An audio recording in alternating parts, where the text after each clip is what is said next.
స్తుతిందాం. హల్లెలూయా హల్లెలూయా స్తోత్రం. మనము ఒక వాక్యాన్ని చదువుకుందాం. നമുക്കൊരു വാക്യം വായിക്കാം. 2 కొరింథీయులకు రాసిన పత్రిక 2 കൊരിന്ത്യർ ലേഖനം 3-ാം അധ്യായം 3-ാം അധ്യായം 4-5 వచనాలు 4-5 వాక్యങ്ങൾ. క్రీస్తు ద్వారా దేవుని ఎడల మాకిట్టి నమ్మకము కలదు.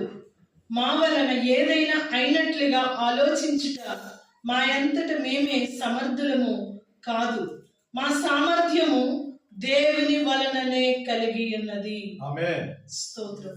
ഈ വിധം ഉറപ്പ് ഞങ്ങൾക്ക് ദൈവത്തോട് ക്രിസ്തുവിനാൽ ഉണ്ട്. ഞങ്ങളിൽ നിന്ന് തന്നെ വരുമ്പോലെ സ്വയമായി പലതും സങ്കല്പിപ്പാൻ ഞങ്ങൾ പ്രാപ്തരെന്നല്ല. ഞങ്ങളുടെ പ്രാപ്തി ദൈവത്തിന്റെ ദാനമത്രേ. ഹല്ലേലൂയ. ഹല്ലേലൂയ. പരിശുദ്ധാത്മ దేవుడి వాక్యం ద్వారా నాతో మాట్లాడి ఉన్నారు. പരിശുദ്ധാത്മാവ് ഈ വചനത്തിലൂടെ എന്നോട് സംസാരിക്കുവാൻ ഇടയായി. గడిచిన వారంలో నేను చాలా హృదయ వేదనలో ఉన్నప్పుడు കഴിഞ്ഞ കാലങ്ങളൊക്കെ വളരെയധികം ഹൃദയവേദനയിലൂടെ ഞാൻ കടന്നുപോയി. దేవుని సన్నిధిలో ప్రార్థించడం జరిగింది. ആ സമയത്തൊക്കെ ദൈവത്തിന് പ്രാർത്ഥിക്കുവാൻ ദൈവം എന്നെ ബലപ്പെടുത്തി. ప్రభువా నీవు ఒక దర్శనం ఇచ్చినట్లయితే అది నెరవేర్చడానికి నేను శక్తివంతురాలని నేను అడిగాను. കർത്താവിനോട് ഇങ്ങനെ പ്രാർത്ഥിച്ചു, കർത്താവേ അങ്ങ് ഒരു ദർശനം തന്നാൽ അത് പൂർത്തീകരിപ്പാൻ എന്റെ ദൈവത്തിന് കഴിയുമല്ലോ എന്ന് ദൈവസ്ഥനെ പറഞ്ഞു. నాకున్న శక్తి చాలా చిన్నది. എന്റെ ശക്തി എന്ന് പറയുന്നത് വളരെ ചുരുക്കമാണ്, കുറവാണ്. నా పరిధులన్నవి చాలా తక్కువ. എന്റെ പരിധി എന്ന് പറയുന്നത് വളരെ ചുരുക്കമാണ്. అయితే నీవు శక్తివంతుడు. എന്നാൽ ദൈവമേ അങ്ങ് ശക്തിയുള്ള ദൈവം മാത്രമേ.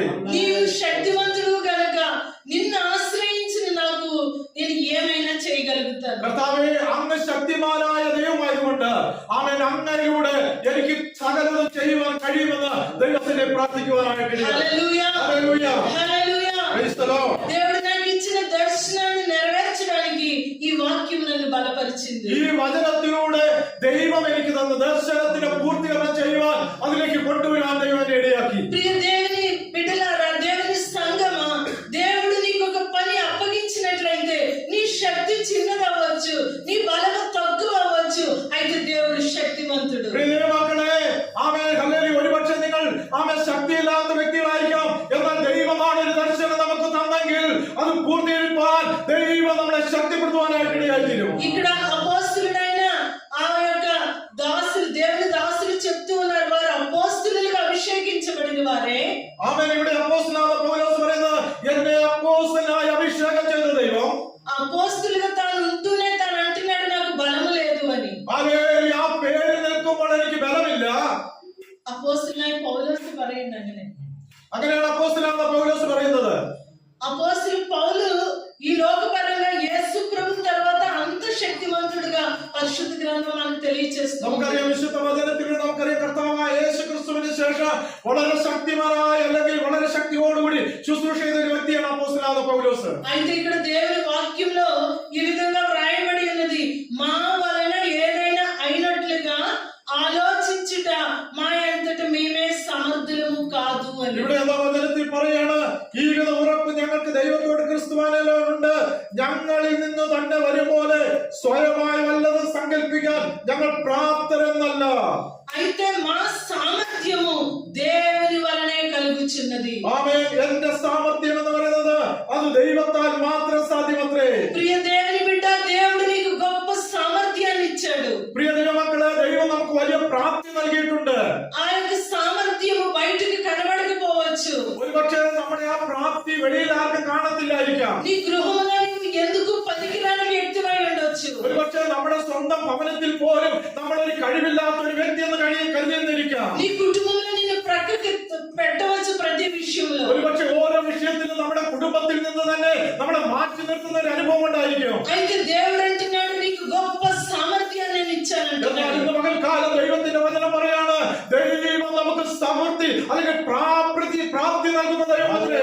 దేవుడు నిన్ను పిలిచినప్పుడే నీకు ఆ సామర్థ్యాన్ని ఇచ్చాడు. ആമേൻ. ദൈവം നമ്മളെ വിളിച്ചപ്പോൾ തന്നെ ആ പ്രാപ്തി നമ്മളെ തന്നിരിക്കുകയാണ്. దేవుడు నిన్ను పిలిచినప్పుడే ఆ యొక్క అభిషేకాన్ని పయించాడు. ആമേൻ. ദൈവം വിളിച്ചപ്പോൾ തന്നെ തന്റെ അഭിഷേകത്തെ നമ്മളെ നിറച്ചതാണ്. ఎంతమంది ఈ మాటను నమ్ముచున్నారు? ഇന്ന് പകൽക്കാലം എത്രയോ വിശ്വസിക്കുന്നുണ്ട്. హల్లెలూయ. ഹല്ലേലൂയ. హల్లెలూయ. ഹല്ലേലൂയ. దేవుని సన్నిధిలో మనం చెప్తాము, దేవుని వలన నేను సామర్థ్యాన్ని పొందుకున్నాను. ഇന്ന് പകൽക്കാലം കർത്താവിന്റെ സന്നിധിയിൽ പ്രാപ്തിയുണ്ട്. మన శక్తి కాదు, നമ്മുടെ ശക്തിയല്ല, మన బలము కాదు, നമ്മുടെ ബലമല്ല, మన యొక్క ఆలోచన కాదు, നമ്മുടെ ചിന്തകളല്ല, మన యొక్క లేక జ్ఞానమేమీ కాదండి. നമ്മുടെ പരിജ്ഞാനമൊന്നുമല്ല.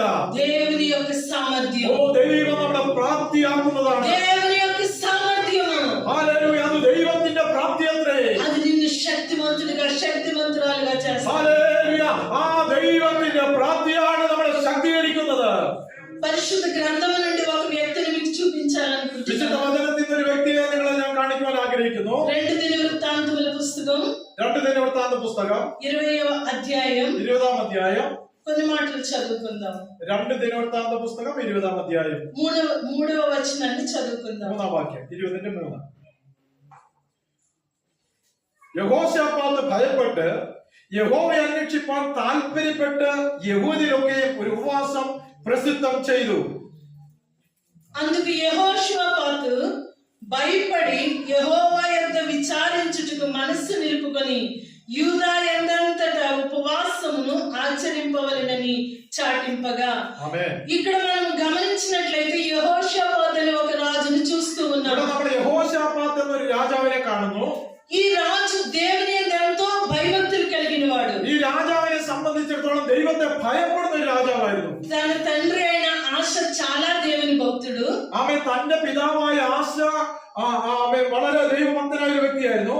తన తండ్రి వల్ల ఇతడు అంతకంటే భక్తిగా ప్రభువుని సేవిస్తూ ఉన్నాడు. എന്നാൽ ഈ യഹോശാഫാത്തിനെ സംബന്ധിച്ച് തന്റെ പിതാവിനേക്കാൾ ദൈവഭക്തിയുള്ള ഒരു വ്യക്തിയായിരുന്നു. అయితే తన జీవితంలో భయం వచ్చిందని వాక్యం చెప్తుంది. എന്നാൽ ഇവിടെ നമ്മൾ കാണുന്ന തന്റെ ജീവിതത്തിൽ ഒരു ഭയം കടന്നു വരുവാനിടയായി. ప్రియ దేవుని బిడ్డ, నీ జీవితంలో కూడా నీవు దేవుని ఆరాధిస్తూ ఉన్నప్పుడే అనేక సందర్భాల్లో భయము కూడా వెళుతూ ఉండవచ్చు. ദൈവമക്കളെ, ഒരുപക്ഷെ നിങ്ങൾ ദൈവത്തെ ആരാധിക്കുന്നുണ്ട്, പ്രാർത്ഥിക്കുന്നുണ്ട്, എന്നാൽ പലപ്പോഴും ഭയം നമ്മുടെ ഹൃദയത്തിൽ തട്ടാറുണ്ട്. ఎందుచేతను అంటే దేవుణ్ణి సేవించే వారిని ఏ విధముగానైనా అపవాది శోధించాలని పరిశ్రమిస్తూ ఉంటాడు. കാരണം നമുക്കറിയാം, ദൈവത്തെ ആരാധിക്കുന്ന ദൈവഭക്തര് പലപ്പോഴും പരീക്ഷിക്കപ്പെടുവാൻ തകർത്തുകളെ പിശാച് പരിശ്രമിക്കുന്നുണ്ട്. యేసు ప్రభువారే చెప్పారు, ఈ లోకములో మీకు కష్టం ఉన్నదని. കർത്താവായ യേശു പറഞ്ഞു, ഈ ലോകത്തിൽ നിങ്ങൾക്ക് കഷ്ടമുണ്ട്. అయితే మీరు ఆ కష్టంలో మీరు నశించిపోరు. అయితే ప్రభువుని మీరు అంగీకరించినట్లయితే దాన్ని జయిస్తారు అని. എന്നാൽ പ്രിയപ്പെട്ടവരെ, ആ കഷ്ടതയിൽ നമ്മൾ തകർന്നു പോകത്തില്ല. കർത്താവിനെ നമ്മൾ സ്വീകരിക്കുമ്പോൾ, കർത്താവിൽ നമ്മൾ ബലപ്പെടുമ്പോൾ, ആ കഷ്ടതയിൽ നിന്ന് നമുക്ക് പുറത്തു വരുവാനായിട്ട് ദൈവം നമ്മളെ സഹായിക്കും. ఇక్కడ యెహోషువపాతు మీదకి అనేక మంది శత్రు సైన్యం వస్తూ ఉన్నారు. ഇവിടെ യഹോശാഫാത്തിന് തന്റെ രാജ്യത്തിനെതിരായി പലവിധമായ ശത്രു രാജ്യങ്ങൾ കടന്നു വരികയാണ്. అక్కడ ముగ్గురు ఒకే సమయంలో శత్రువులుగా యుద్ధానికి బయలుదేరారు. 3 രാജ്യങ്ങൾ, അവിടുത്തെ രാജാക്കന്മാർ യഹോശാഫാത്തിനെ തകർത്ത് കളയുവാൻ ആ രാജ്യത്തിനെതിരെ കടന്നു വരികയാണ്. మోయాబీయులు, అమ్మోనీయులు వీరందరూ కలిసి ఒకేసారి దండెస్తూ వస్తూ ఉన్నారు. ഇവിടെ കാണുന്ന മോവാബിയരും അമ്മോന്യരും ബെന്യാമീന്യരും ചിലരും ഇവരെ യഹോശാഫാത്തിനെതിരായിട്ട് കടന്നു വരികയാണ്. ఈ ముగ్గురు చాలా బలము కలిగిన వారండి. ഇവര് നല്ല ബലമുള്ള ശത്രു രാജ്യങ്ങളാണ്. వీరితో యుద్ధం చేయడానికి యెహోషువపాతుకు శక్తి లేదు. ആമേൻ. ഇവർക്കെതിരായിട്ട് യുദ്ധം ചെയ്യുവാൻ യഹോശാഫാത്തിന് ശക്തിയില്ല. అయితే తన దేవుని ఆరాధించే ఒక శక్తిని మాత్రం కలిగి എന്നാൽ ఉన్నాడు. തനിക്കുള്ള ശക്തി എന്ന് പറയുന്നത് ദൈവത്തെ ആരാധിക്കുന്ന, ദൈവത്തെ സ്തുതിക്കുന്ന ആ ശക്തി മാത്രമേ തന്റെ ജീവിതത്തിലുള്ളായിരുന്നു. ప్రియమైన దేవుని బిడ్డ, నీకు భయం వచ్చినప్పుడు వారిని ఎదిరించే శక్తి నీకు నీ చేతిలో లేకపోవచ్చు, కానీ దేవుని స్తుతించే శక్తి నీకు ఇచ్చి ఉన్నాడు. എന്നെ കേൾക്കുന്ന പ്രിയപ്പെട്ടവരെ, അവൻ ഒരുപക്ഷെ ശത്രുക്കൾ നമുക്കെതിരായിട്ട് വരുമ്പോൾ അവരെ തകർത്ത് കളയാൻ നമുക്ക് ശക്തിയില്ലായിരിക്കാം. പക്ഷെ ദൈവത്തെ ആരാധിക്കുന്ന ദൈവജനത്തിന് ദൈവിക ശക്തി ഉണ്ടായെന്ന് ഇത് നമുക്ക് മനസ്സിലാക്കണം. నీకు వ్యతిరేకంగా మాట్లాడే వారికి జవాబిచ్చే శక్తి నీకు లేకపోవచ్చు, అయితే నీకు దేవుని స్తుతించే శక్తి నీకు ఇచ్చాడు. അവൻ ദൈവത്തെ നിനക്കെതിരായി വരുന്ന ആളിനെതിരായി സംസാരിക്കാൻ നമുക്ക് ശക്തിയില്ലായിരിക്കാം. പക്ഷെ ദൈവത്തെ സ്തുതിക്കാനുള്ള ശക്തി നമുക്കുണ്ട്. నీ నాలుక మీద దేవుడు నీకు గొప్ప అభిషేకాన్ని ఉంచి ఉన్నాడు. ഇതിന്മേൽ ദൈവം നമ്മുടെ മേൽ ഒരു അഭിഷേകം പകരുകയാണ്. ఇక్కడ యెహోషువపాతుకి దేవుడు అది ఇచ్చినట్లుగా గ్రహించాడు. ഇവിടെ നമ്മൾ കാണുന്ന യഹോശാഫാത്തിന് ആ അഭിഷേകം ദൈവം പകരുകയാണ്, ആ ശക്തി പകരുകയാണ്. ఇక్కడ ముగ్గురు ఒకేసారి వస్తున్నప్పుడు యెహోషువపాతు ఏం చేశాడో చూద్దాం. ഇവിടെ 3 രാജ്യങ്ങൾ യഹോശാഫാത്തിനെതിരായിട്ട് കടന്നു വന്നപ്പോൾ താൻ എന്താണ് ചെയ്തതെന്ന് നമുക്ക് ഇവിടെ അറിയാം. 4వ వచనంలో ఈ విధంగా వ్రాయబడి ఉన్నది. 20వ అధ్యాయం 4వ వచనం. 20-ാം അധ്യായം 4-ാം വാക്യം. యూదావారు యెహోవా వలన సహాయమును వేడుకొనుటకై కూడుకొనిరి. యెహోవా యొద్ద విచారించుటకు యూదా పట్టణములన్నిటిలో నుండి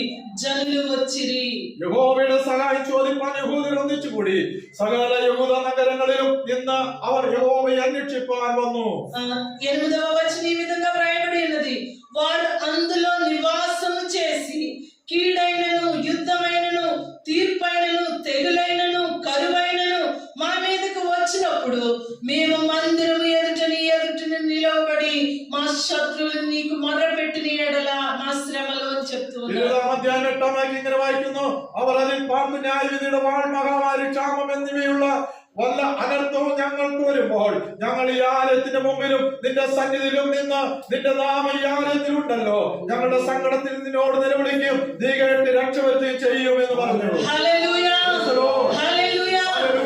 దేవుని ప్రజలకు భయం వచ్చినప్పుడు ఒకే ఒక ఆశ్రయ పట్టణం దేవుని మందిరం. അവൻ ദൈവജനത്തിന് ഭയം തട്ടിയപ്പോൾ അവർക്ക് ഒരേ ഒരു ആശ്രയമുള്ളത്, അത് ദൈവത്തിന്റെ സന്നിധി അത്രേ. యెహోషాపాతు తన యొక్క జనులందరినీ అతను పిలిచాడండి. യോശാഫാത്ത് തന്റെ രാജ്യത്തിലുള്ള സകല ജനങ്ങളെ കൂട്ടി വരുത്തി. ఆ ప్రజలందరూ కూడి ఎక్కడికి వచ్చారంటే దేవుని మందిరం దగ్గరికి ആ వచ్చేసారు. ജനങ്ങളെല്ലാം എവിടെയാണ് കടന്നു വന്നത്? അവർ ദൈവത്തിന്റെ സന്നിധിയിലാണ് കടന്നു വന്നത്. అబ్రహాముని పిలిచి దేవుడు ఏర్పాటు చేసుకుని ఆలయానికి పునాది వేసిన ఆ స్థలానికి దేవుడు ഹല്ലേലൂയ. അബ്രഹാമിനെ വിളിച്ച് അബ്രഹാമിന് വാഗ്ദത്തം കൊടുത്ത അതേ സ്ഥലത്തുള്ള അതേ ആലയത്തിൽ നിന്നാണ് അവർ കൂടി വരുവാനായിട്ട് ഇടയായിട്ടുണ്ട്. ఆలయంలో ఉన్న ఆశీర్వాదాలు ఏంటో మనం 8వ వచనాలు చదివాము. 8ാം വാക്യത്തിൽ നമ്മൾ വായിച്ചു, ആ ആലയത്തിലുള്ള ദൈവാലയത്തിലുള്ള അനുഗ്രഹങ്ങൾ എന്തൊക്കെയാണ്? അവിടെ ഇവിടെ കാണുന്ന ന്യായവിധിയുടെ വാൾ, മഹാമാരി, ക്ഷാമം എന്നിങ്ങനെയുള്ള വല്ല അനർത്ഥവും ഞങ്ങൾക്ക് വരുമ്പോൾ ഞങ്ങൾ ഈ ആലയത്തിന്റെ മുമ്പിലും നിന്റെ സന്നിധിയിലും നിന്ന് നിന്റെ നാമം ഈ ആലയത്തിലുണ്ടല്ലോ. ఈ విషయాలు వచ్చినప్పుడు ఆలయంలోకి వెళ్తే అక్కడ అది లేదని వ్రాయబడ్డారు. വചനത്തിൽ തെലുങ്ക് ബൈബിൾ വളരെ വ്യക്തമായി പറയുന്നു, ഇങ്ങനെയുള്ള അനർത്ഥങ്ങൾ വരുമ്പോൾ ദൈവാലയത്തിലേക്ക് കടന്നു വരുമ്പോൾ ഈ അനർത്ഥങ്ങളൊന്നും പിടിപെടത്തില്ല. Hallelujah, hallelujah. Hallelujah. Praise the Lord. నా మాటలు వింటున్న ప్రియమైన దేవుని బిడ్డ, నీ జీవితంలో కీడో, శత్రువుల నుంచి భయమో లేదా తెగులో రోగమో నీ జీవితంలో ఏమున్నా దానికి విడుదల ఆలయంలో ఉన్నది. മക്കളെ, വാള്, മഹാമാരി, ക്ഷാമം തുടങ്ങിയ അനർത്ഥങ്ങൾ വരുമ്പോൾ അതിനുള്ള ഒരു പരിഹാരം എന്ന് പറയുന്നത് നമ്മൾ ദൈവത്തിന്റെ സന്നിധിയിലേക്ക് കടന്നു വരിക. దేవుని సన్నిధి ఎక్కడ ఉంటుందో అక్కడ గొప్ప విడుదల ఉన్నది. എവിടെയൊക്കെ ദൈവത്തിന്റെ സാന്നിധ്യം നമ്മൾ അനുഭവിക്കുന്നു അവിടെയൊക്കെ നമുക്ക് ഒരു വിടുതലുണ്ട്. 9వ వచనంలో ఈ విధంగా వ్రాయబడినది, నీ పేరు ఈ మందిరమునకు పెట్టబడినది. അവൻ ഇവിടെ 9ാം വാക്യത്തിൽ പറയുന്നത്, അതിൽ തിരുനാമത്തിന് വേണ്ടി നിനക്കൊരു വിശുദ്ധ മന്ദിരം പണിതു.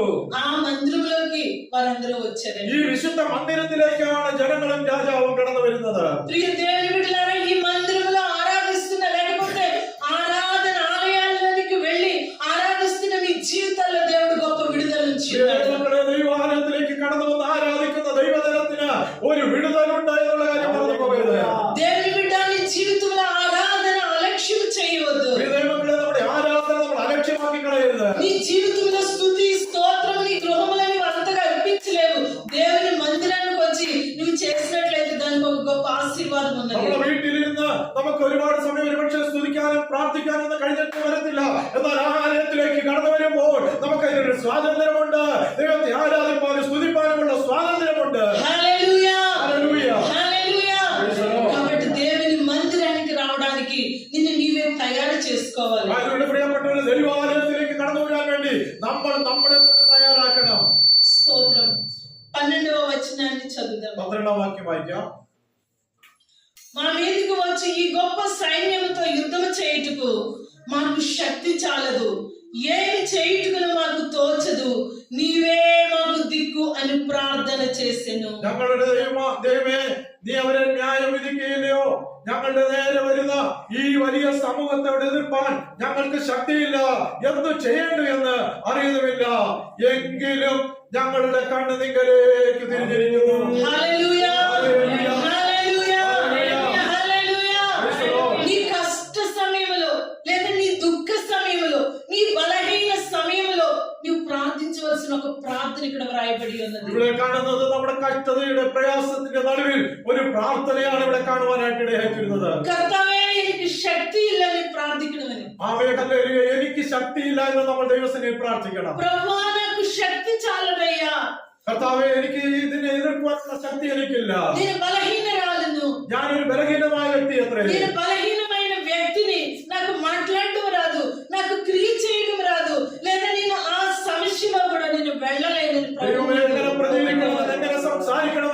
എനിക്കറിയത്തില്ല, ഞാൻ ബലഹീനമാണ് എന്ന് ദൈവത്തിന് സമ്മതിക്കണം. ఈ సమయంలో నా మాటలు వింటున్న ప్రియ దేవుని బిడ్డ, പകൽക്കാലം എന്നെ കേൾക്കുന്ന പ്രിയപ്പെട്ടവരെ, నీ కుటుంబంలో సమస్యలతో నీవు పోరాడుతూ ഒരുപക്ഷെ ఉన్నావు. നിങ്ങളുടെ കുടുംബത്തിൽ പലവിധമായ പ്രയാസത്തിലൂടെ ശോധനയോടെ നിങ്ങൾ నీ കടന്നുപോയിരിക്കും. ఉద్యోగ స్థలంలో నువ్వు చాలా వేదన గుండా నువ్వు നിങ്ങളുടെ ప్రయాణిస్తున్నావు. ജോലി സ്ഥലത്ത് ചില പ്രയാസങ്ങളിലൂടെ കടന്നുപോയിരിക്കാം. ఒకవేళ నీ రోగముతో నీవు చాలా బలహీనపడుతూ ఉన్నావేమో. ഒരുപക്ഷെ ചില രോഗങ്ങളിലൂടെ കടന്നു പോകുന്ന സാഹചര്യമായിരിക്കാം. నీ యొక్క ఆర్థిక సమస్యలతో నీవు కొట్టుమిట్టాడుతున్నావేమో. സാമ്പത്തികമായിട്ട് വളരെ പ്രയാസത്തിലൂടെ കടന്നു പോയിരിക്കാം. నీ బిడ్డల విషయంలో నీవు నీ బిడ్డల్ని ఎవరు రక్షిస్తారని ఏడుస్తున్నావేమో. ഒരുപക്ഷെ നമ്മുടെ കുഞ്ഞുങ്ങൾ പലരാരെങ്കിലും വിശ്വാസത്തിൽ വരാത്തവരുണ്ടെങ്കിൽ അവരെ ഓർത്ത് നമ്മൾ വിലപിക്കുന്നുണ്ടായിരിക്കും. నీవు ఏ రీతిలో శక్తి చాలదని ఏడుస్తున్నావు. ഇന്ന് പകൽക്കാലം നിങ്ങൾക്ക് ഏത് ഭാഗത്താണ് ശക്തിയില്ല എന്ന് പറഞ്ഞ് ദൈവത്തിൽ കരയുന്നത്. నీ గృహంలో ఉండి ఏడుస్తున్నావేమో. ഒരുപക്ഷെ നിങ്ങളുടെ ഭവനത്തെ ഓർത്ത് കരയുന്നുണ്ടായിരിക്കും. నీవు ప్రయాణం చేస్తూ ఏడుస్తున్నావేమో. യാത്രയോർത്തോണ്ട് ആമേ പ്രയാസപ്പെടുന്നുണ്ടായിരിക്കാം. నువ్వు ఏ స్థలంలో ఉన్నా కూడా ആമേ നിങ്ങൾ എവിടെയായിരുന്നാലും ప్రభు నీ ప్రార్థన వింటాడు. ആമേ കർത്താവ് നമ്മുടെ പ്രാർത്ഥന കേൾക്കും. నీవు సమర్పించి ప్రభువు సన్నిధిలో ప్రభువా నాకు శక్తి లేదయ్యా అని నీవు సమర్పించు. ഇന്ന് പകൽക്കാല ദൈവത്തിന്റെ സമർപ്പണത്തോടെ പ്രാർത്ഥിക്കാൻ കഴിയുമോ? കർത്താവേ, ഇതിനെ തരണം ചെയ്യാനുള്ള ശക്തി എനിക്കില്ല. నాకు శక్తి లేదయ్యా నీవే నా శక్తి అని నీవు సమర్పించగలిగినట్లయితే, എനിക്ക് ശക്തിയില്ല, അങ്ങാണ് എന്റെ ബലമെന്ന് ദൈവത്തോട് പ്രാർത്ഥിക്കുവാൻ കഴിയുമോ? నీవు ప్రార్థించినట్లయితే ഇന്ന് നിങ്ങൾ പ്രാർത്ഥിക്കുന്നുവെങ്കിൽ యెహోషాపాతు జీవితంలో దేవుడు చేసిన అద్భుతాన్ని నీవు చూడబోతున్నావు. യെഹോശാഫാത്തിന്റെ ജീവിതത്തിൽ ദൈവം ചെയ്ത അത്ഭുതങ്ങളെ കുറിച്ച് നമുക്കറിയാം. ప్రార్థన చేసిన తర్వాత వారు ఏం చేశారో చూద్దాం. പ്രാർത്ഥനയ്ക്ക് ശേഷം എന്തവർ ചെയ്തു എന്ന് കാണാം. యూదా వారందరూ తమ శిశువులతోనూ భార్యలతోనూ పిల్లలతోనూ యెహోవా సన్నిధిని నిలవబడిరి. യഹൂദരൊക്കെയും അവരുടെ കുഞ്ഞുങ്ങളോടും ഭാര്യമാരോടും മക്കളോടും കൂടെ യഹോവയുടെ സന്നിധിയിൽ നിന്നു. నీవు ఒక్కర వ్యక్తిగా లేదా ఒక్కరిగా నీ కుటుంబంలో నీవు స్ట్రగుల్ చేస్తూ ఉన్నావేమో. ഒരുപക്ഷെ നിങ്ങളുടെ കുടുംബത്തിൽ നിങ്ങൾ ഒറ്റയ്ക്ക് പ്രയാസം അനുഭവിക്കുന്ന സ്ട്രഗിൾ ചെയ്യുന്ന ഒരു വ്യക്തിയായിരിക്കാം. నీ కుటుంబాన్ని ప్రభువు దగ్గరికి ఐక్యతతో నీవు తీసుకొచ్చి నీ విషయం కొరకు నీవు ప్రార్థించినట్లయితే అక్కడ గొప్ప ప్రతిఫలం ఉన్నది. നിങ്ങളുടെ കുടുംബത്തിലുള്ള പ്രിയപ്പെട്ടവരെ ഐക്യതയോടെ ഒരുമിച്ച് ചേർത്ത് നിർത്തി നിങ്ങൾ പ്രാർത്ഥിക്കുന്നുവെങ്കിൽ ആ വിഷയത്തിന്റെ ദൈവം മറുപടി തരുവാനിടയാകും. యెహోషాపాతు ఒక రాజండి, తను ఒంటరిగా ఏమైనా చేయొచ్చు. യഹോശാഫാത്ത് ഒരു രാജാവാണ്, തനിക്ക് ഒറ്റയ്ക്ക് എന്തെങ്കിലും ചെയ്യുവാൻ കഴിയുന്നിരിക്കാം. പക്ഷേ లేకపోతే అతను ఏం చేశాడు? తన రాజ్యంలో ఉన్న వారందరినీ పిలిచాడు. യഹോശാഫാത്തിന് ഒറ്റയ്ക്ക് ഒരു പക്ഷെങ്കിൽ ആമേ തരണം ചെയ്യാൻ കഴിയുന്നതായിരിക്കാം. പക്ഷേ താൻ ചെയ്ത ആ രാജ്യത്തിലുള്ള എല്ലാവരും ഒരുമിച്ച് കൂട്ടുവാനിടയായിരുന്നു. పాలు తాగి శిశువులను కూడా తీసుకొచ్చారంట. ആമേ ആ പാൽ കുടിക്കുന്ന മുല കുടിക്കുന്ന കുഞ്ഞുങ്ങളെ പോലും യഹോശാഫാത്ത് കൂട്ടിവരുത്തി. చిన్న పసిబిడ్డల మొదలుకొని భార్యలను తన ఆ యూదా కుటుంబంలో ఉన్న ప్రతి వ్యక్తిని ప్రార్థన కొరకే ప్రేరేపించారు. ദേശത്തുള്ള അപാരവൃത്തം ജനങ്ങളെ യഹോശാഫാത്ത് കൂട്ടിവരുത്താനിടയായിരുന്നു. ప్రియ దేవుని బిడ్డ, నీ జీవితంలో నీ సమస్యతో ఒక్కరితనమే ఏడుస్తూ ఉన్నావేమో. പ്രിയപ്പെട്ടവരെ, നിങ്ങളുടെ വിഷയത്തെ ഓർത്തുകൊണ്ട്, കുടുംബത്തെ വിഷയത്തെ ഓർത്തുകൊണ്ട് നിങ്ങൾ ഒറ്റയ്ക്കാണോ കരയുന്നത്? నీకు ఎవరు లేరు అనుకుంటున్నావేమో. ആരും എനിക്ക് സഹായമില്ല എന്ന് നിങ്ങൾ ചിന്തിക്കുന്നു. వీరందరూ ఎక్కడికి వచ్చారంటే దేవుని మందిరానికి వచ్చారంట. ഇവിടെ കാണുന്ന അവരെല്ലാവരും ദൈവത്തിന്റെ ആലയത്തിലേക്ക് കടന്നു വന്നു. నీవు ఆలయంలోకి వస్తే నీ బిడ్డలు వస్తాడు, నీ భర్త వస్తాడు, నీ భార్య వస్తుంది, నీ కుటుంబము వస్తుంది. നിങ്ങൾ ഒറ്റയ്ക്ക് ഒരു വ്യക്തി ആമേൻ ആലയത്തിലേക്ക് കടന്നു വരുമ്പോൾ നിങ്ങളുടെ കുടുംബത്തിലുള്ള മറ്റു പ്രിയപ്പെട്ടവരും ആലയത്തിലേക്ക് വരുവാനായിട്ട് ഇടയാകും. వారందరూ ప్రభువు ముందు నిలబడినట్లయితే అక్కడ దేవుడు అద్భుతం చేయబోతూ ఉన్నాడు. ഒരുമിച്ച് ദൈവസന്നിധിയിൽ നിന്നപ്പോൾ ദൈവം അവർക്ക് വേണ്ടി അത്ഭുതം ചെയ്യുവാനിടയായി. నీ జీవితంలో ఈ అద్భుతం చూడాలంటే కుటుంబముగా ప్రభువు ముందుకు రా. പ്രിയ ദൈവമക്കളെ, നമ്മൾ എന്താണ് ചെയ്യേണ്ടതെന്ന് വെച്ച് കഴിഞ്ഞാൽ കുടുംബമായി ദൈവത്തിന്റെ സന്നിധിയിലേക്ക് കടന്നു വരിക. ఆ విధంగా యెహోషాపాతు తన యొక్క యూదా సమూహముతో కుటుంబములుగా వచ్చినప్పుడు ఇదిగో పరిశుద్ధాత్మ శక్తి బలముగా వారి మధ్యకు దిగి వచ్చింది. അവരങ്ങനെ കുടുംബമായി രാജ്യം മുഴുവൻ ഒരുമിച്ച് ദൈവസന്നിധി കടന്നു വന്നപ്പോൾ പരിശുദ്ധാത്മാവിന്റെ ശക്തിയാൽ അവർ നിറയപ്പെടുവാനായിട്ട് అప్పుడు జరిగిన సంగతి అక్కడ మనం చదువుతాం. 14వ వచనాన్ని దయచేసి చదవండి. വാക്യത്തിൽ ഇങ്ങനെ വായിക്കുന്നു, അപ്പോൾ സഭാമധ്യേ വെച്ച് യഹോവയുടെ ആത്മാവ് ആസാഫിന്റെ പുത്രന്മാരിൽ മത്തന്യാവിന്റെ മകനായ യെയീയേലിന്റെ മകനായ ബെനായാവിന്റെ മകനായ സക്കറിയാവിന്റെ മകൻ യെഹെസ്കേൽ എന്ന ഒരു ലേവ്യന്റെ മേൽ വന്നു. యెహజీయేలు సమూహములో ఉండెను. యెహోవా ఆత్మ అతని మీదకి రాగా అతడు ఇలాగ ప్రకటించెను. స్తోత్రం. ദൈവത്തിന്റെ ആത്മാവ് യെഹൂദിയുടെ മേൽ വന്നു. యహాజీయేల్ అని తెలుగులో రాయబడి ఉంది. యహాజీయేల్ అనే ప్రవక్త మీదకి బలమైన దేవుని ఆత్మ దిగి వచ్చింది. യെഹൂദിയുടെ മേൽ ബലത്തോടെ ശക്തിയോടെ പരിശുദ്ധാത്മാവ് കടന്നു. నీవు కుటుంబముగా ప్రభు సన్నిధిలో నిలబడ్డావంటే దేవుని ఆత్మ నీ గృహంలో దిగి వస్తుంది. നിങ്ങൾ കുടുംബമായി ദൈവത്തിന്റെ സന്നിധിയിലേക്ക് കടന്നു വരുമ്പോൾ ആത്മാവിന്റെ ശക്തിയിൽ നിങ്ങൾ നിറയപ്പെടുവാനായിട്ട് ഇടയാകും. నీవు నీ సమస్య కొరకు అక్కడికి ఇక్కడికి పరిగెట్టే అవసరం లేదు. దేవుని ఆత్మ నీ మధ్యకి దిగి వస్తుంది. നിങ്ങൾ പ്രശ്നത്തിന്റെ നടുവിൽ അവിടെ ഇവിടെ ഓടിപ്പോകേണ്ട ആവശ്യമില്ല. നിങ്ങളുടെ നടുവിലേക്ക് നിങ്ങളുടെ ഇടയിലേക്ക് ആത്മാവിന്റെ ശക്തി ഇറങ്ങി വരുവാനായിട്ട് ഇടയായി. నీవు ఏమి మాట్లాడాలో ఎలాగ ప్రవచించాలో ఏమి ప్రయత్నించాలో పరిశుద్ధాత్మ దేవుడికి బయలుపరుస్తాడు. നാം എന്ത് ചെയ്യണമെന്ന് എന്ത് പറയണമെന്ന് പരിശുദ്ധാത്മാവ് നമുക്ക് ആലോചന തരും. ఇక్కడ దేవుని యొక్క ప్రవక్త ప్రవచించడం మొదలు పెట్టాడు. అతను ఈ విధంగా తెలియచేశాడు. ആമേൻ. ഈ പ്രവാചകന്റെ മേൽ ആത്മാവെന്ന് താൻ ഇങ്ങനെ പ്രവചിച്ചു. 15వ వచనంలో చూసినట్లయితే యూదా వారులారా యెరూషలేము కాపురస్తులారా యెహోషాపాతు రాజా మీరందరూ ఆలకించుడి. యెహోవా సెలవిచ్చినదేమనగా ఈ గొప్ప సైన్యమునకు మీరు భయపడకుడి, జయడికుడి. ఈ యుద్ధం మీరు కాదు దేవుడే జరిగించును. യെരൂശലേം നിവാസികളെ യെഹോശാഫാത്ത് രാജാവായുള്ളവരെ കേട്ടുകൊള്ളുവിൻ. യഹോവ ഇപ്രകാരം നിങ്ങളോട് അരുളി ചെയ്യുന്നു, ഈ വലിയ സമൂഹ നിമിത്തം നിങ്ങൾ ഭയപ്പെടരുത്, ഭ്രമിക്കുകയുമരുത്. യുദ്ധം നിങ്ങളുടേതല്ല, ദൈവത്തിന്റേതത്രേ. ఈ యుద్ధం నీది కాదు యెహోషాపాతే, ఇది నా యుద్ధం అని ప్రభు సెలవిస్తూ ఉన్నాడు. അവൻ യഹോശാഫാത്തേ, ഇത് നിന്റെ യുദ്ധമല്ല, ഇത് എന്റെ യുദ്ധമത്രേ. నీవు కుటుంబముగా ప్రభు సన్నిధిలో కనబడడానికి, లేదా నీవు ఒంటరిగా ఉన్న మందిరంలో కనబడడానికి నీవు సిద్ధపడినట్లయితే నీ పక్షాన్ని యుద్ధం చేయడానికి ఇదా ప్రభు సిద్ధంగా ఉన్నాడు. ദൈവത്തിന്റെ സന്നിധിയിലേക്ക് നിങ്ങൾ കടന്നു വരുമ്പോൾ നിങ്ങൾക്ക് വേണ്ടി യുദ്ധം ചെയ്യുന്ന ദൈവമുണ്ട്. స్తోత్రం, స్తోత్రం. యుద్ధం చేసేది నేనే, నీవు భయపడకు, నీవు జడియకు అని పరిశుద్ధాత్మ దేవుడు సెలవిస్తున్నాడు. ഞാനാണ് ചെയ്യുന്നത്, നീ ഭയപ്പെടേണ്ട ആവശ്യമില്ല.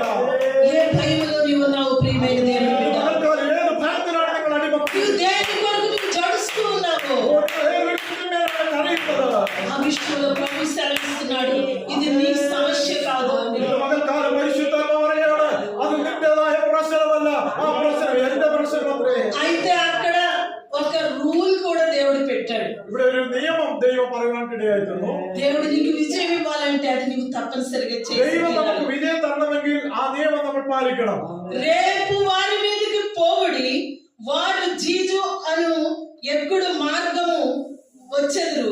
మీరు యెరూవేలు అరణ్యము ముందరనున్న వాగు కొన దగ్గర వారిని కనుగొందురు. ఈ యుద్ధంలో మీరు మాట్లాడవలసిన నిమిత్తము లేదు. యూదా వారులారా యెరూషలేము వారులారా మీరు యుద్ధ పంక్తులు తీర్చి నిలవబడుడి. 16-17 വാക്യങ്ങൾ. നാളെ അവരുടെ നേരെ ചെല്ലുവിൻ, ഇതാ അവർ സീസ് കയറ്റത്തിൽ കൂടി കയറി വരുന്നു. നിങ്ങൾ അവരെ യെരൂവേൽ മരുഭൂമിക്കരികെ തോട്ടിന്റെ അറ്റത്ത് വെച്ച് കാണും. ഈ പടയിൽ പൊരുതുവാൻ നിങ്ങൾക്ക് ആവശ്യമില്ല. യഹൂദയും യെരൂശലേമുമായുള്ളവരെ, നിങ്ങൾ സ്ഥിരമായി നിന്ന് യഹോവ നിങ്ങൾക്ക് വരുത്തുന്ന രക്ഷ കണ്ടുകൊള്ളുവിൻ. ഭയപ്പെടരുത്, ഭ്രമിക്കുമരുത്. നാളെ അവരുടെ നേരെ ചെല്ലുവിൻ, യഹോവ നിങ്ങളോട് കൂടെയുണ്ട്. స్తోత్రం. హల్లెలూయా, హల్లెలూయా. దేవుడు జయాన్ని ఇస్తానంటున్నాడు. అయితే ఇక్కడ నెక్స్ట్ మాట ఈ విధంగా రాయబడ్డది, మీరు యుద్ధానికి వెళ్ళమంటున్నాడు. ആമേൻ. ദൈവം നമുക്ക് വിജയം തരും. എന്നാൽ ഇവിടെ വചനം നിങ്ങൾ యుദ്ധത്തിന് പുറപ്പെടുവിൻ. దేవుడు విజయాన్ని ఇస్తాడు, యుద్ధం రాదంటే మరి మనం ఎందుకు వెళ్ళాలి? ഹല്ലേലൂയ. ദൈവം യുദ്ധം തരുമ്പോൾ നമ്മൾ എന്തിനാണ് യുദ്ധം ചെയ്യുന്നത്? యుద్ధం యొక్క ఆ వేషం ఎందుకు కట్టాలి? നമ്മൾ എന്തിനാണ് യുദ്ധത്തിന്റെ വേഷങ്ങൾ കെട്ടുന്നത്? మిలిటరీ ఫోర్స్ ఎందుకు మరి రెడీ అవ్వాలి అది చెప్పండి. എന്തിനാണ് മിലിറ്ററിക്കാര് അവര് റെഡിയാവുന്നത്? దేవుడు చెప్తున్నాడు, జయం నేను ఇస్తాను నీకు, యుద్ధం నువ్వు చేయవసరం లేదంటాడు. అయితే నెక్స్ట్ లైన్ లో చెప్తున్నాడు, నువ్వు యుద్ధానికి వెళ్ళి లైన్ గా నిలవబడమంటున్నాడు. ആമേൻ. യുദ്ധം ദൈവത്തിന്റേതാണെന്ന് പറയുന്നു. അടുത്ത വാക്യത്തിൽ ദൈവം പറയാണ്, നിങ്ങൾ യുദ്ധത്തിന് പുറപ്പെടുവിൻ. അതിന്റെ വേഷമെല്ലാം കെട്ടി നിങ്ങൾ യുദ്ധത്തിൽ പോയി. എന്തുകൊണ്ടത് പറയുന്നു? ఇక్కడ పరిశుద్ధాత్మ దేవుడు మనతో మాట్లాడుతూ ఉన్నాడు. പരിശുദ്ധാത്മ പറയുന്നത് ഇങ്ങനെയാണ്, ప్రియమైన దేవుని బిడ్డ, దేవుని వాక్యం సెలవిస్తూ ఉన్నది, మనం ఒక్కొక్కరము సైనికులుగా నిలవబడడానికి ప్రభు పిలిచాడని. ആമേൻ. ഇന്ന് പകൽക്കാലം നാം ഒരു കാര്യം മനസ്സിലാക്കണം, നമ്മളെല്ലാം ഒരു സൈന്യമായിട്ടാണ് ദൈവം വിളിച്ചിരിക്കുന്നത്. దేవుని కార్యాలు మన జీవితంలో జరగాలి, చూడాలి అంటే దేవుడు చెప్పిన మాటను అనుసరిస్తేనే సరవుతుంది. ദൈവത്തിന്റെ പറയുന്ന കാര്യങ്ങൾ നിവർത്തിയിരിക്കണമെങ്കിൽ നാം ദൈവം പറയുന്ന കാര്യങ്ങൾ ചെയ്യേണ്ടതായി. దేవుడు చెప్తున్నాడు నువ్వు రెడీ అయ్యి నువ్వు వెళ్ళి జస్ట్ నిలబడు అంటున్నాడు దేవుడు. ദൈവം പറയാണ് നിങ്ങൾ റെഡി ആയിട്ട് ഒന്ന് നിൽക്കുക. నీ కుటుంబ ప్రార్థనకి నువ్వు తయారయ్యి దేవుని కార్యాలు చూడడానికి గృహంలో నువ్వు కూడుతూ ఉన్నావా? ഇന്ന് പകൽക്കാലം ചോദിക്കട്ടെ, നിങ്ങളുടെ കുടുംബ പ്രാർത്ഥനയിൽ ദൈവത്തിന്റെ മുഖം അന്വേഷിക്കുവാൻ, ദൈവത്തിന്റെ സാന്നിധ്യം അനുഭവിക്കാൻ നിങ്ങൾ കൂടി വരുന്നുണ്ടോ? నీవు యొక్క దేవుని యొక్క విజయాన్ని చూడడానికి నీ మోకాళ్ళ మీద నీవు నిలబడుతూ ఉన్నావా? ദൈവത്തിന്റെ മുഖം അന്വേഷിക്കാൻ വേണ്ടി നിങ്ങൾ ഒട്ടിന്മേൽ നിൽക്കാറുണ്ടോ? దేవుని యొక్క కార్యాలను చూడడానికి దేవుని వాక్యాన్ని ధ్యానిస్తున్నావా? ദൈവത്തിന്റെ കാര്യങ്ങൾ അറിയാൻ വേണ്ടി അല്ലെങ്കിൽ ദൈവത്തിന്റെ പ്രവൃത്തി അറിയാൻ വേണ്ടി ദൈവത്തിന്റെ വചനം ധ്യാനിക്കാറുണ്ടോ? ఈ కార్యాలు చేయడానికి దేవుడు అంటున్నాడు నీవు యుద్ధంలో నిలబడమంటున్నాడు. అక్కడ ആമേൻ പറയുകയാണ്, ഇങ്ങനെ നാം ചെയ്യുമ്പോൾ യുദ്ധം നമുക്കുള്ളതല്ല. దేవుని యొక్క సన్నిధిలో నీవు మోకాళ్ళ మీద నీవు నిలబడినప్పుడు దేవుడు యుద్ధం చేస్తాడు నీకు. ദൈവത്തിന്റെ സന്നിധിയിൽ നാം ഒട്ടുമേലിരിക്കുമ്പോൾ ദൈവം നമുക്ക് വേണ്ടി യുദ്ധം ചെയ്യും. దేవుని యొక్క వాక్యాన్ని ధ్యానిస్తూ నీవు ప్రవచిస్తూ ఉన్నప్పుడు దేవుడు అక్కడ శత్రువులను పడగొడుతూ ఉంటాడు. ദൈവത്തിന്റെ വചനം വായിക്കുകയും ധ്യാനിക്കുകയും പ്രാർത്ഥിക്കുകയും ചെയ്യുമ്പോൾ ശത്രുവിനെതിരായിട്ട് ദൈവം തന്നെ യുദ്ധം ചെയ്യും. దేవుని సన్నిధిలో నీవు నీ కుటుంబంగా కనబడడానికి నీవు సిద్ధపడి నీవు ఆ సమయాన్ని నిర్ణయించినప్పుడు దేవుడు నీ కొరకు పనిచేస్తాడు. ദൈവത്തിന്റെ മുഖം അന്വേഷിക്കാൻ ദൈവത്തിന് പ്രാർത്ഥിപ്പാൻ പ്രത്യേകമായി സമയം കണ്ടെത്തി നാം ആയിരിക്കുമ്പോൾ നമുക്ക് വേണ്ടി ദൈവം പ്രവർത്തിക്കുവാൻ ആരംഭിക്കും. యెహోషాపాతుకి కావాలంటే యుద్ధం దేవుడు చేస్తాడు కదని చెప్పి పోయి పడుకోవచ్చు, నిద్రపోవచ్చు. ഒരുപക്ഷേ യഹോശാഫാത്ത് ദൈവം പറയുകയാണ്, യുദ്ധം ഞങ്ങൾക്ക് വേണ്ടി ചെയ്യാമെന്ന് വാർത്തത്തെ കേട്ടപ്പോൾ പോയി കിടന്ന് ഉറങ്ങാമായിരുന്നു. ఆ యొక్క పిల్లలు పెద్దలు వారి వారి పనులకు పోవచ్చు. ഓരോ മനുഷ്യർക്കും ആ രാജ്യത്തുള്ള പ്രിയപ്പെട്ടവർക്ക് അവരുടേതായ പണികൾക്ക് പോകാമായിരുന്നു. అయితే వారు వెళ్ళలేదండి. എന്നാൽ അവർ പോയില്ല. దేవుడు ఏం చెప్పాడు అదే వాళ్ళు చేస్తారు. అక్కడ ദൈവം എന്ത് പറഞ്ഞു അത് മാത്രം അവർ ചെയ്തു. దేవుడు అన్నాడు నీవు వెళ్ళి యుద్ధంలో పంక్తులుగా నిలవబడమన్నాడు. ദൈവം പറഞ്ഞു നിങ്ങൾ അവിടെ നിൽക്കുക, യുദ്ധത്തിന് വേണ്ടി നിൽക്കുക എന്ന് പറഞ്ഞു. కేవలం నిలబడితే చాలు అంటున్నాడు దేవుడు. അവിടെ നിന്നാൽ മാത്രം മതി. నీవు దేవుని కొరకు కేవలం నిలబడితే చాలు. ദൈവത്തിന് വേണ്ടി നിന്ന് കൊടുത്താൽ മാത്രം മതി. దేవుడు కార్యం చేస్తాడు. ദൈവം കാര്യങ്ങൾ ചെയ്തോളൂ. దేవుడు గొప్ప కార్యం నీ కొరకు చేస్తాడు. ദൈവം നമുക്ക് വേണ്ടി വൻ കാര്യങ്ങൾ ചെയ്യും. నీవు కేవలం కుటుంబంగా వచ్చి నువ్వు ప్రార్థనకి కుటుంబ ప్రార్థనగా నువ్వు కుటుంబంలో కూర్చుంటే చాలు.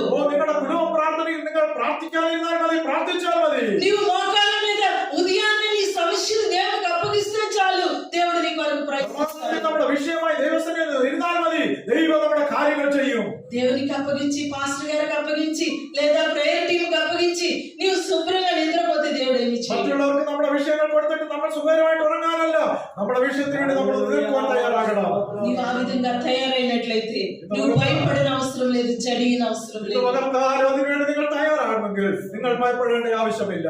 అప్పుడు ఆ విధంగా వారు పంక్తులుగా నిలవబడి యుద్ధంలో కేవలం వారు జస్ట్ నిలవబడ్డారని వాక్యం చెప్తారు. വചനം പറയുന്നു, അവർ റെഡിയായി യുദ്ധത്തിന് നിൽക്കുവാൻ മാത്രം തയ്യാറായി. നിൽക്കുവാൻ ദൈവം അവരെ കുറിച്ച് പറഞ്ഞു. నిలవబడడం ఒక్కొక్కసారి సులభం కాదండి. ആമേ നിൽക്കുക എന്ന് പറയുന്നത് വളരെ വളരെ എളുപ്പമായ ഒരു കാര്യമല്ല. నిలవబడడానికి వారు మిలిటరీ డ్రెస్ ధరించి నిలవబడతారు. അവർ പടയാളികളുടെ വേഷം ധരിക്കണം. వారు ఎప్పుడు అవేర్గా ఉంటారు. അവരെപ്പോഴും അത് ജാഗരൂകരായി തീരണം. నిలవబడి యుద్ధానికి నిలవబడిన వారు అనాలోచనగా ఉండరు. ആമേ യുദ്ധത്തിന് നിൽക്കുന്നവർ മറ്റു ചിന്തകളിലേക്ക് പോകാൻ പാടില്ല. వారు నిలవబడినది శత్రువుని ఎదుర్కొనే ఒక నిలవబడ్డం തന്നെ అది. അവർ എതിർക്കുന്നത് അവരുടെ ശത്രുവിനെതിരായിട്ട് തന്നെ യാത്രേ.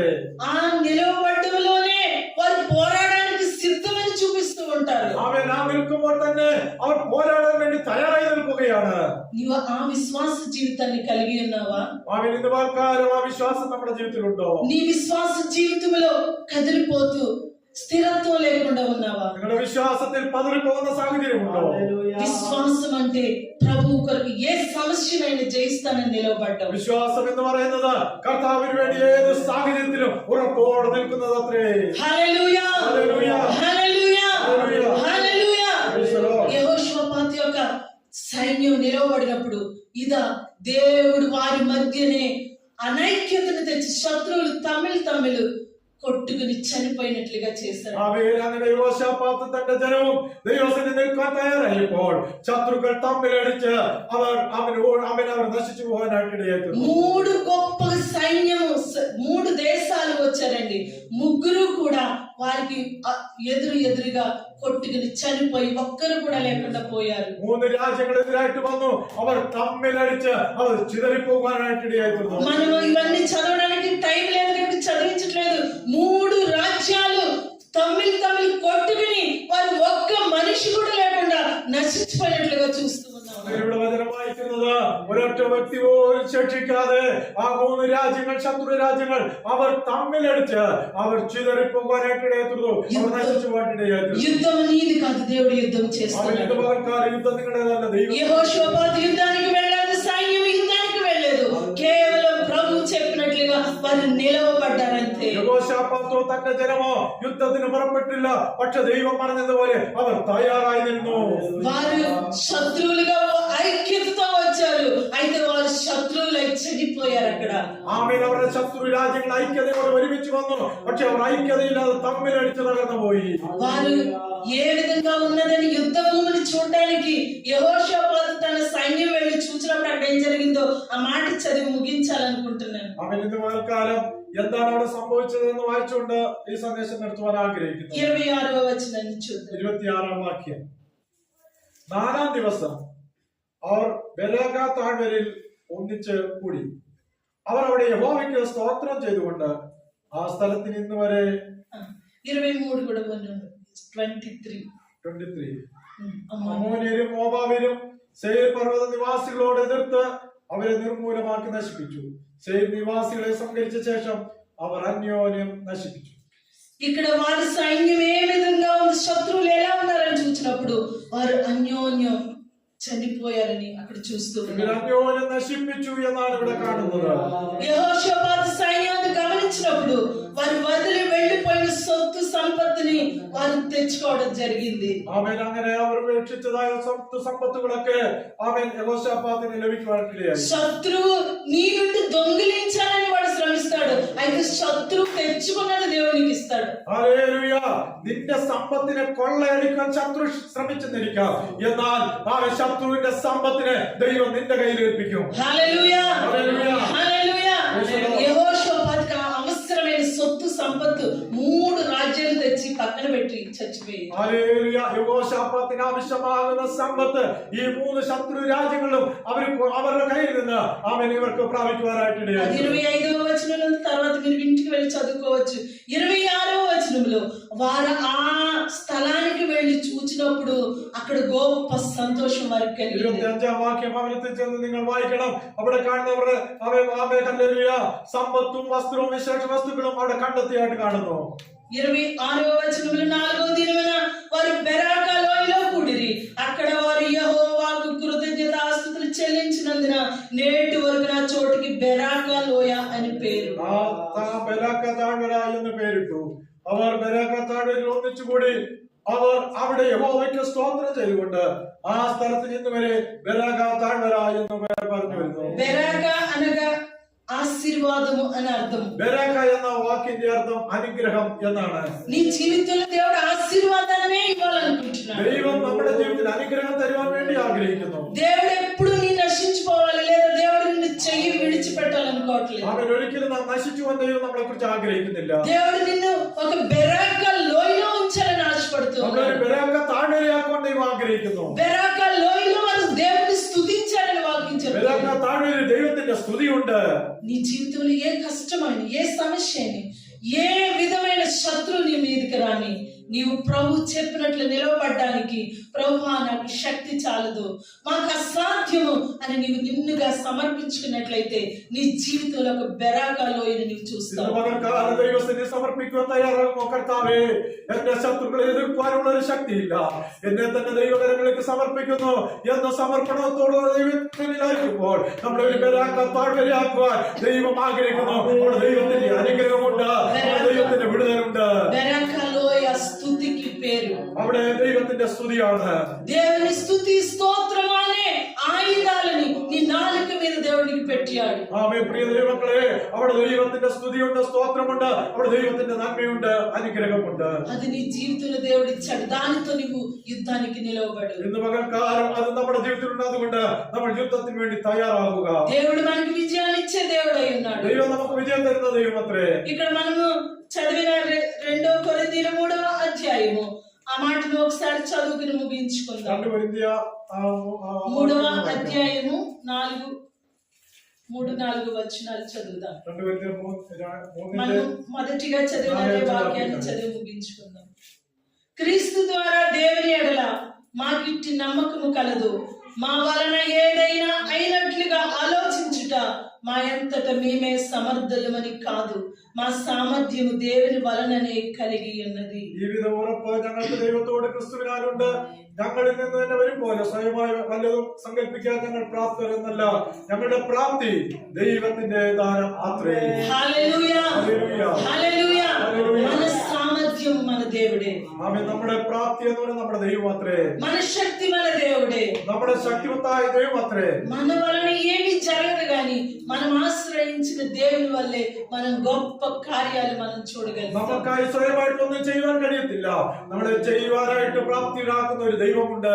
గడిచిన దినాన్ని చిల్డ్రన్స్ మినిస్ట్రీ కొరకు నేను ప్రార్థించినప్పుడు ప్రభువా నేను ఎలా చేయగలుగుతాను, దేవుడు నాకు ఇచ్చిన దర్శనాన్ని నేను ఎలాగా నెరవేర్చగలుగుతాను అన్నప్పుడు ప్రభు ఈ మాట ద్వారా నాతో మాట్లాడి అద్భుతకరముగా చిల్డ్రన్స్ మినిస్ట్రీ చేయడానికి కృప చూపించారు. കഴിഞ്ഞ ദിവസം കുട്ടികളുടെ പ്രവൃത്തി ശുശ്രൂഷ എവിടെ നടന്ന് എങ്ങനെ ചെയ്യണമെന്ന് അറിയാതെ ഭാരപ്പെട്ടപ്പോൾ ഈ വചനത്തിലൂടെ ദൈവം ഇടപെടുവാനായിട്ട് ഇടയായിത്തീർന്നു. ఈ వాక్యం ద్వారా దేవుడు మనందరినీ దీవించిన గాక. God bless you. പകൽക്കാലം ഈ വചനത്താൽ ദൈവം നമ്മളെല്ലാവരെയും അനുഗ്രഹിക്കട്ടെ. ആമേൻ.